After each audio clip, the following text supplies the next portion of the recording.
Big breaking చూస్తున్నాం.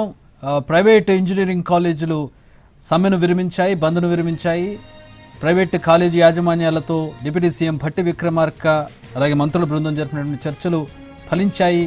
ప్రస్తుతం బంద్ విరమిస్తున్నట్టుగా private college యాజమాన్యాలు ప్రకటించినట్టుగా తెలుస్తుంది. దీనికి సంబంధించి మరిన్ని వివరాలు మా ప్రతినిధి మహేష్ జాయిన్ అవుతున్నారు. మహేష్, ప్రతిపాదనకు అంగీకరించిందా ప్రభుత్వం? 1207లో 700 కోట్లు పార్షియల్ పేమెంట్ కోరుతూ ఉన్నాయి. ఆ ప్రతిపాదనకు అంగీకరించిందా ప్రభుత్వం? ఏ టర్మ్స్ మీద బంద్ను విరమించాయి ఇంజనీరింగ్ కాలేజీలు? కొద్దిసేపు క్రితమే చర్చలు ముగిశాయి.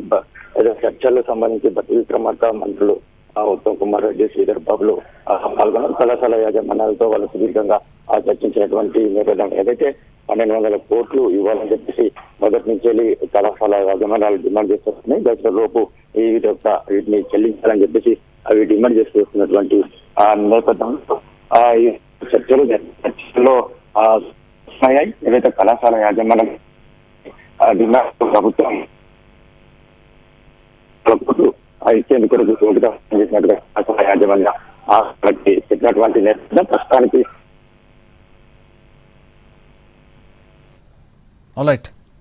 సో 700 కోట్లు ప్రతిపాదించాయి కాలేజీ యాజమాన్యాలు. 600 కోట్లు ఇచ్చేందుకు ప్రభుత్వం ఒప్పుకుంది. మధ్య మార్గంలో 600 కోట్ల దగ్గర డీల్ సెట్ అయింది. ప్రస్తుతం 600 కోట్లకి పార్షియల్ పేమెంట్కి ప్రభుత్వం ఒప్పుకోవడంతో ఇంజనీరింగ్ కాలేజీలు బంద్ను విరమించాయి.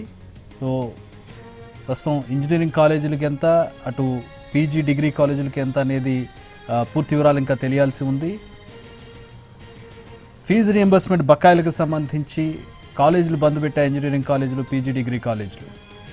ఈ నేపథ్యంలో ప్రభుత్వం వారిని చర్చలకు పిలిచింది. చర్చలు ప్రస్తుతం ఫలించాయి. డిప్యూటీ సీఎం భట్టి విక్రమార్క, ఇతర మంత్రులు శ్రీధర్ బాబు అలాగే ఇతర మంత్రులతో కలిసినటువంటి బృందం చర్చలు జరిపింది. దానికంటే ముందు అధికారులతో చర్చలు జరిగాయి. అధికారులు జరిగినటువంటి చర్చల్లో ప్రైవేట్ కాలేజీ యాజమాన్యాల ముందు నిజ నిర్ధారణ కమిటీ, ఫ్యాక్ట్ ఫైండింగ్ కమిటీ ఇచ్చినటువంటి విజిలెన్స్ రిపోర్ట్ను వారి ముందు పెట్టారు. కళాశాలలో ఉన్నటువంటి ప్రమాణాలు ఏ విధంగా ఉన్నాయి, అసలు ప్రొఫెసర్లను మెయింటైన్ చేస్తూ ఉన్నారా, ల్యాబ్ ఫెసిలిటీస్ ఎట్లా ఉన్నాయి, అసలు విద్యార్థులకు ఎట్లాంటి ఫెసిలిటీస్ కల్పిస్తూ ఉన్నారు, ప్రమాణాలు ఏవి పాటించడం లేదు, అలాగే ఫీజు రీయింబర్స్ చేసినటువంటి డబ్బు ఏదైతే ఉందో మిస్యూజ్ అయినట్టుగా ఆధారాలు ఉన్నాయని వాళ్ళ ముందు పెట్టి వివరణ కోరినట్టుగా తెలుస్తుంది. ఆ తర్వాత డిప్యూటీ సీఎం బృందంతో చర్చలు జరిగాయి. చర్చల్లో ఇవ్వాల్సినటువంటి బాకీ 1207 కోట్ల బకాయి ఉంది ఫీజు రియంబర్స్మెంట్. అందులోంచి 700 కోట్లు కావాలని చెప్పి, పార్షియల్ పేమెంట్గా కావాలని చెప్పి యాజమాన్యాలు, కళాశాల యాజమాన్యాలు ప్రతిపాదించాయి.